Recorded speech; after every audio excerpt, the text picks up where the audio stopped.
മഹാലക്ഷ്മി സീരിയലിൻ്റെ ഏറ്റവും പുതിയ പ്രൊമോ റിവ്യൂയിലേക്ക് എല്ലാ കൂട്ടുകാർക്കും സ്വാഗതം. അങ്ങനെ മുത്തശ്ശിയും കരുണയും ഇരുന്ന് സംസാരിക്കുന്ന കൂട്ടത്തിൽ അബദ്ധത്തിൽ നമ്മുടെ മുത്തശ്ശിയുടെ വായിൽ നിന്നും കണ്ണൻ്റെ അച്ഛൻ മരിക്കാൻ കാരണക്കാരൻ വാമദേവനാണെന്നുള്ള സത്യം തുറന്നു പറയുന്നുണ്ട്. മുത്തശ്ശി എന്താ ഈ പറയുന്നത്? കണ്ണേട്ടൻ്റെ അച്ഛൻ മരിക്കാൻ കാരണക്കാരൻ വാമദേവൻ അമ്മാവനാണെന്നോ? അങ്ങനല്ല മോളെ ഞാൻ പറഞ്ഞത്. അബദ്ധത്തിൽ വീണുപോയത് അറിഞ്ഞുകൊണ്ട് പറഞ്ഞൊന്നുമല്ല മുത്തശ്ശി. ശരിക്കും പറഞ്ഞാൽ പ്രതാപൻ്റെ അഹങ്കാരം സഹി കെട്ടപ്പോൾ മഹാലക്ഷ്മിയും മോഹിനിയമ്മയും കൂടി മുത്തശ്ശിയും കൂടി ഈ സത്യങ്ങൾ അറിയിച്ചതാണ്. അതായത് കണ്ണേട്ടൻ്റെ അച്ഛനെ കൊല്ലാൻ കാരണക്കാരനും കണ്ണേട്ടൻ അരയ്ക്ക് താഴോട്ട് തളർന്ന് വീൽചെയറിലാകാൻ കാരണക്കാരനും വാമദേവനും, അതുപോലെ അയാൾ കൊട്ടേഷൻ കൊടുത്ത് ആ കർമ്മം ചെയ്തത് മറ്റാരുമല്ല പ്രതാപനാണെന്ന് സത്യം അറിയിച്ചിരുന്നു. അതുകൊണ്ട് തന്നെ മോഹിനിയോടും മഹാലക്ഷ്മിയോടും സംസാരിക്കുമ്പോൾ മുത്തശ്ശിയും അല്പം ശ്രദ്ധയൊക്കെ പുലർത്താറുണ്ടായിരുന്നു. ഇത്തവണ കരുണയോട് പറയുമ്പം കരുണ അങ്ങനെയൊക്കെയുള്ള ചോദ്യം ചോദിക്കുന്നത് കേട്ടിട്ട് മുത്തശ്ശി പറയുന്നുണ്ട്, കൊന്നത് വാമദേവനാണെന്നല്ല ഞാൻ പറഞ്ഞത്, ഒരു മന്ത്രവാദിയാണ്. ആ മന്ത്രവാദി ജപിച്ചു കൊടുത്ത പ്രസാദത്തിൻ്റെ ഫലം കൊണ്ടാണ് അയാളെ തകർക്കാനായത്. കണ്ണനെ പോലെ തന്നെയായിരുന്നു. ആര് വിചാരിച്ചാലും കണ്ണൻ്റെ അച്ഛനെ യാതൊന്നും ചെയ്യാൻ പറ്റില്ലായിരുന്നു. ആ സമയത്ത് വാമദേവന ഒരു മന്ത്രവാദി കണ്ട് പൂജയും കർമ്മങ്ങളും ഒക്കെ ചെയ്ത് ആ പ്രസാദം കമലേശ്വരം തറവാട്ടി കൊണ്ടു ചെന്നതും കണ്ണൻ്റെ അച്ഛൻ്റെ പ്രതാപമെല്ലാം മങ്ങിത്തുടങ്ങി.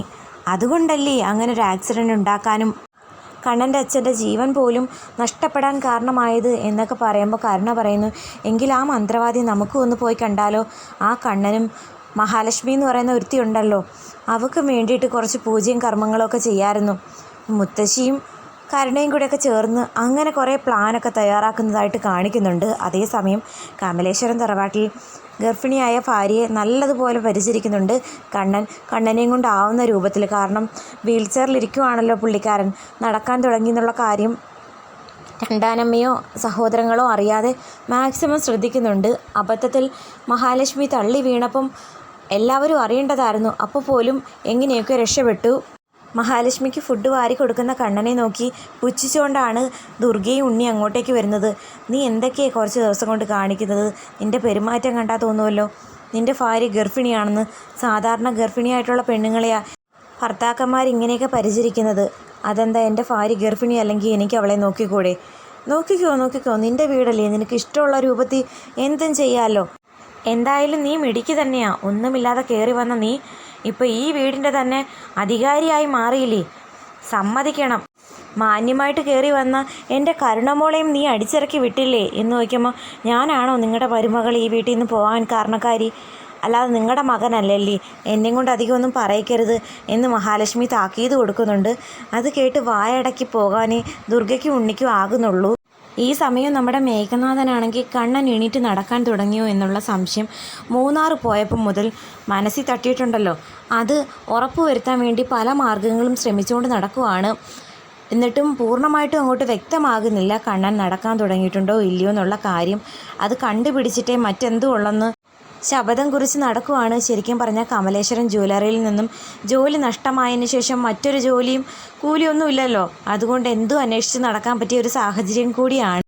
കണ്ണനും മഹാലക്ഷ്മിയും ഒരു സന്തോഷ വാർത്ത അറിയിച്ചതിനെ തുടർന്ന് നമ്മുടെ മഞ്ജുവും സാഗറും എന്തെങ്കിലും പലഹാരം ഉണ്ടാക്കിക്കൊണ്ട് കൊടുക്കണമെന്ന് തീരുമാനിക്കുന്നുണ്ട്. അതുകൊണ്ട് തന്നെ രാത്രി പോയി സാധനങ്ങളൊക്കെ മേടിച്ചുകൊണ്ട് വന്ന് പിറ്റേ ദിവസം ഉണ്ടാക്കി കണ്ണനും മഹാലക്ഷ്മിക്കും കൊണ്ട് കൊടുക്കാമെന്ന് വിചാരിച്ച് സാഗറാണെങ്കിൽ സാധനങ്ങളെല്ലാം മേടിച്ചുകൊണ്ട് വരുന്നു. മഞ്ജുവിനാണെങ്കിൽ അത്രയ്ക്ക് പാചകമൊന്നും അറിയത്തില്ല.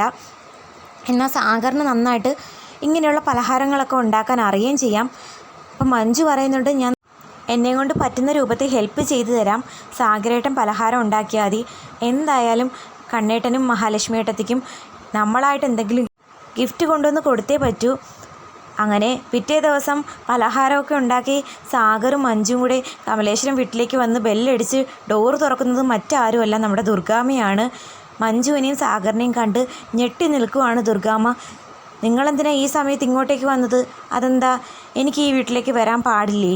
ഇത് അമ്മയുടെയും ഉണ്ണിയേട്ടൻ്റെ ഒന്നും പേരിലുള്ള വീടല്ലല്ലോ, ഇത് കണ്ണേട്ടൻ്റെ വീടല്ലേ, എനിക്ക് എപ്പോൾ വേണമെങ്കിലും വരാം. അതല്ല, നീ ഇവനെയും കൂട്ടി ഇങ്ങോട്ടേക്ക് വന്നതിൻ്റെ ഉദ്ദേശം എന്താണെന്നാണ് ഞാൻ ചോദിച്ചത്. ഇവനെയും കൂട്ടി ഈ വീട്ടിലേക്ക് വരാൻ പാടില്ലെന്ന് നിന്നോട് മുന്നേ പറഞ്ഞിട്ടില്ലേ? ഇതെൻ്റെ ഭർത്താവാ സാഗരേട്ടൻ. സാഗരേട്ടൻ ഈ വീട്ടിൽ വരാനുള്ള എല്ലാ അധികാരമുണ്ട്. പിന്നെ സാഗരേട്ടൻ ഈ വീട്ടിൽ കയറിപ്പോകാൻ പാടില്ലെന്ന് പറയാൻ അമ്മയ്ക്കോ ഉണ്ണിയേട്ടനോ യാതൊരു അധികാരവും ഇല്ലെന്നുള്ള കാര്യം ഞാൻ ഓർമ്മിപ്പിക്കണ്ടല്ലോ. അതുകൊണ്ട് അമ്മ കൂടുതൽ അങ്ങനത്തെ വർത്തമാനമൊന്നും പറയണ്ട. ഇതെന്തുവാടി കൈ നിറയെ പലഹാരങ്ങളൊക്കെ?